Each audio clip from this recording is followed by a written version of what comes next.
Hi everyone welcome to my channel.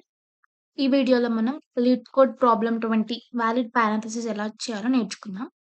So, ఇక్కడ మనకి ఒక స్ట్రింగ్ అనేది ఇచ్చారు. ఆ స్ట్రింగ్‌లో క్యారెక్టర్స్ అనేవి స్టోర్ అయితాయని కూడా చెప్పారు వాళ్ళే. సో, మనం ఏం చేయాలి అంటే ఆ స్ట్రింగ్ వాలిడా కాదా అనేది చెక్ చేసుకోవాలి. ఆ స్ట్రింగ్‌లో ఏవైతే ఎలిమెంట్స్ ఉన్నాయో అవన్నీ పారాంథసిస్ మాత్రమే. ఓకేనా? And to check whether the string is valid or not మనకి 3 కండిషన్స్ ఇచ్చారు. అవేంటి అనంటే స్ట్రింగ్ అనేది సేమ్ టైప్ ఆఫ్ బ్రాకెట్స్ ఉండాలి. లైక్ ఇప్పుడు కర్వ్ బ్రాకెట్ ఓపెన్ అయితే కర్వ్ బ్రాకెట్ తోటే క్లోజ్ అవ్వాలి. కర్వ్ బ్రాకెట్ ఓపెన్ అయ్యి స్క్వేర్ బ్రాకెట్‌తో క్లోజ్ అయినా గాని అది ఇన్వాలిడే అన్నమాట. అండ్ ఆర్డర్ మెయింటైన్ జేయాలి. ఎలా అంటే ఇప్పుడు ఒక కర్వ్ బ్రాకెట్ ఓపెన్ అయ్యి అండ్ స్క్వేర్ బ్రాకెట్ ఓపెన్ అయిందనుకో, స్క్వేర్ బ్రాకెట్ ఫస్ట్ క్లోజ్ అయ్యాకనే కర్వ్ బ్రాకెట్ అనేది క్లోజ్ అవ్వాలి. ఇవి రూల్స్. మనం ఒక ఎగ్జాంపుల్ తీసుకొని చూద్దాము. Let us see the brute force approach of it. So, ఇక్కడ నేనేం చేశానంటే ఇది నా ఎగ్జాంపుల్.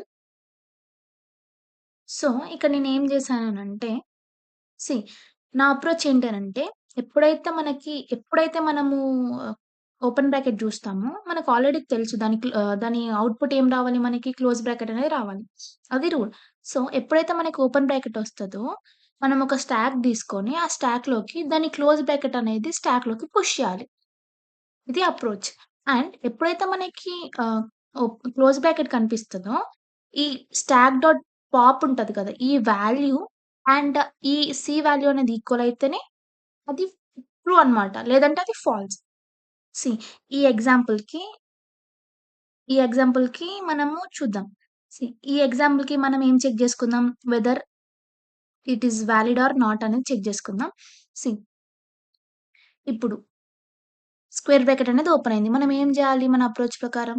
స్టాక్‌లోకి పుష్ చేయాలి. నెక్స్ట్ ఫ్లవర్ బ్రాకెట్ అనేది ఓపెన్ అయింది. మనం ఏం జేస్తాం? స్టాక్‌లోకి పుష్ చేస్తాం. నెక్స్ట్ కర్వ్ బ్రాకెట్ అనేది ఓపెన్ అయింది. స్టాక్‌లోకి పుష్ చేస్తాం. ఏంటి? క్లోజ్ కర్వ్ బ్రాకెట్ అనేది స్టాక్‌లోకి పుష్ చేస్తాం. నెక్స్ట్ మన అప్రోచ్ ఏంటి? ఎప్పుడైతే మనకి ఓపెన్ బ్రాకెట్ ఉంటదో, ఈ stack dot pop value and ఈ ఓపెన్ బ్రాకెట్ వాల్యూ అంటే ఇవి 2 వాల్యూస్ అనేది సేమ్ ఉండాలి. లైక్ ఇప్పుడు ఇక్కడ క్లోజ్ బ్రాకెట్ ఉంది. అండ్ ఇక్కడ మనకి స్టాక్‌లో గూడా ఏం జేయాలి? స్టాక్ డాట్ పాప్ వాల్యూ గూడా ఏముండాలి? క్లోజ్ బ్రాకెట్ ఉండాలి. ఓకేనా? సో, ఇవి 2 పాప్ అయిపోతాయన్నమాట. ఎందుకంటే 2 సేమ్ వాల్యూస్ కాబట్టి. సో, ఇక్కడ పాప్ అయిపోయాయి. నెక్స్ట్ ఏంటి? Flower bracket. ఇక్కడ ఫ్లవర్ బ్రాకెట్ అనేది క్లోజ్ అవుతుంది. స్టాక్ డాట్ పాప్ వాల్యూ గూడా ఏంటి? Flower bracket. సో, ఇవి 2 పాప్ అయిపోతాయి. నెక్స్ట్ ఏంటి?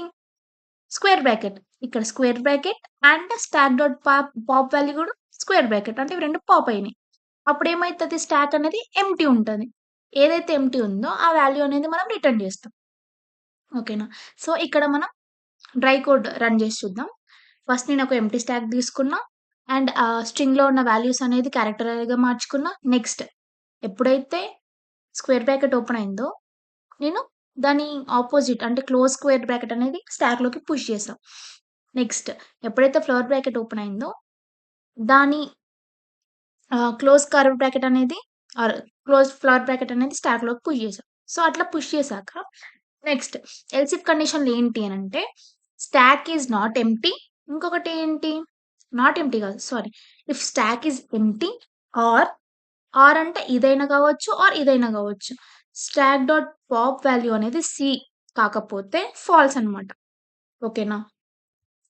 మన రూల్ ఏంటి? Stack dot pop value and ఈ వాల్యూ అనేది ఈక్వల్ అయితే అది వాలిడ్ అన్నట్టు. కదా! సో, అది ఈక్వల్ కాకపోతే నేనేం చేశాను? Stack dot pop not equal to C అయితే ఏం చేశాను? Return false. ఫాల్స్ రిటర్న్ చేశాననమాట. అండ్ లాస్ట్‌కి ఏమైంది? స్టాక్ అనేది ఎంప్టీ ఉంటది. వాలిడ్ స్ట్రింగ్‌కి స్టాక్ అనేది ఎంప్టీ ఉంటది. So, return stack is empty. అప్పుడేమైతది మనకు ఔట్‌పుట్ అనేది ఏమైతది? ఔట్‌పుట్ అనేది ట్రూ అయితది. సో, ఇలా మనం అన్నిటికి చెక్ జేసుకోవచ్చు.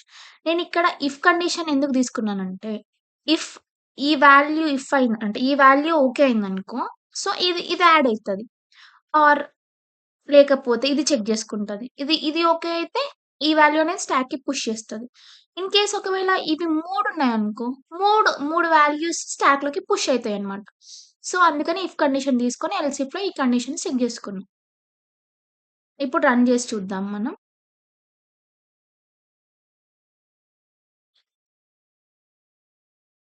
రన్ చేస్తే ఏమైంది? మనకి టెస్ట్ కేసెస్ అనేది వచ్చేసినాయన్నమాట. సో, ఇక్కడ ఇన్‌పుట్ 1 తీసుకుందాం. ఇది ఇది జస్ట్ డ్రై రన్ చేసి చూద్దాం. సో, ఇక్కడ మనకేంటి 2 కర్వ్ బ్రాకెట్స్ ఇచ్చారు. ఒకటి ఓపెన్ అండ్ క్లోజ్. మన లాజిక్ ప్రకారం సీ ఇఫ్ ఇది స్క్వేర్ బ్రాకెటా? కాదు. అంటే నెక్స్ట్ దానికెళ్తది. కర్వ్ బ్రాకెటా? కాదు. అంటే నెక్స్ట్ దానికెళ్తది. ఇది ఫ్లవర్ బ్రాకెటా? కాదు. సో, నెక్స్ట్ దానికెళ్తది. ఇది కర్వ్ బ్రాకెటా? కాదా? యెస్. Curve bracket. కాబట్టి ఈ కండిషన్‌కి ఇటు రైట్ అయితదనమాట. సో, తర్వాత ఏమైతది? స్టాక్‌లోకి ఏమైతది? Curve bracket, close curve bracket అనేది స్టాక్‌లోకి పుష్ అయిపోతది. పుష్ అయినంక ఏమైతది? అంటే ఈ ప్లేస్‌లో ఏమైతది? క్లోజ్ కర్వ్ బ్రాకెట్ అనేది పుష్ అయితది ఇట్లా. అండ్ ఎప్పుడైతే ఇప్పుడు ఓన్లీ ఇదే గదా! మనం చెక్ జేసేది. ఎప్పుడైతే ఇదున్నప్పుడు మనం దీన్ని పుష్ చేస్తాం. ఈ క్లోజ్ కర్వ్ బ్రాకెట్ అనేది ఇలా పుష్ చేస్తాం. నెక్స్ట్ ఏమైతది? ఇప్పుడు ఈ close curve bracket and stack dot pop value same గదా! సేమ్ అయినప్పుడు ఏమైతది? మనకి రిటర్న్ స్టాక్ ఈస్ ఎంప్టీ. అవును. స్టాక్ ఎంప్టీ అయిపోతది గదా! ఇది పాప్ అయినప్పుడు. ఇది పాప్ అయిపోతది గదా! ఈ పాప్ అయినప్పుడు ఏమైతది? స్టాక్ అనేది ఎంప్టీ అయితది. సో, మనకేమన్ వాల్యూ ఏం రిటర్న్ అయితది? ట్రూ అనేది రిటర్న్ అయితది. సో, ఇది మన అప్రోచ్ అన్నమాట.